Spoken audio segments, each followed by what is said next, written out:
పవన్ కళ్యాణ్ జనసేన కార్యకర్తలను రెచ్చగొడుతూ ఉన్నారని జై భీమ్రావ్ భారత్ పార్టీ అధినేత జడెస్ రేవణ్ మండిపడ్డారు. యూట్యూబర్ ప్రశ్న రావణ్ అగౌరవపరిచేలా మాట్లాడారు అని పవన్ కళ్యాణ్ జీర్ణించుకోలేకనే ఆయనపైకి జనసేన కార్యకర్తలను రెచ్చగొట్టారు అని విమర్శించారు. మరి గతంలో మీరు మాట్లాడిన మాటలను ఎలా సమర్థించుకుంటారు అని పవన్ కళ్యాణ్ ను ప్రశ్నించారు జడెస్ రేవణ్. మీరు చేస్తే సంసారం, ఇతరులు చేస్తే వ్యభిచారమా అని ఆయన దుయ్యబట్టారు. మీరు మాట్లాడితేనేమో లా, మేము మాట్లాడితేనేమో బ్రేక్. మీరు మాట్లాడితే చట్టం, మేము మాట్లాడితే మాత్రం నేరం. మీరు మాట్లాడితే మాత్రం గౌరవం, మేము మాట్లాడితే మాత్రం అగౌరవం. మీరు చేస్తేనేమో సంసారం, మేము చేస్తేనేమో వ్యభిచారం.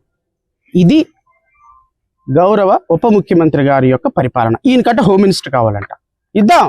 పంచాయతీరాజ్ శాఖలో ఉన్నప్పుడే ఈ విధంగా పోలీస్ స్టేషన్ల మీద దాడి చేస్తుంటే, పోలీస్ స్టేషన్ల మీద దాడి చేసి రాళ్ళు, రప్పలు, కత్తులు, కటార్లతోటి దాడులు చేస్తుంటే, ఒక వ్యక్తి మాట్లాడినటువంటి మాటలు మీరు సమర్థించుకోలేక ఈరోజు మీరు చేస్తున్నారు.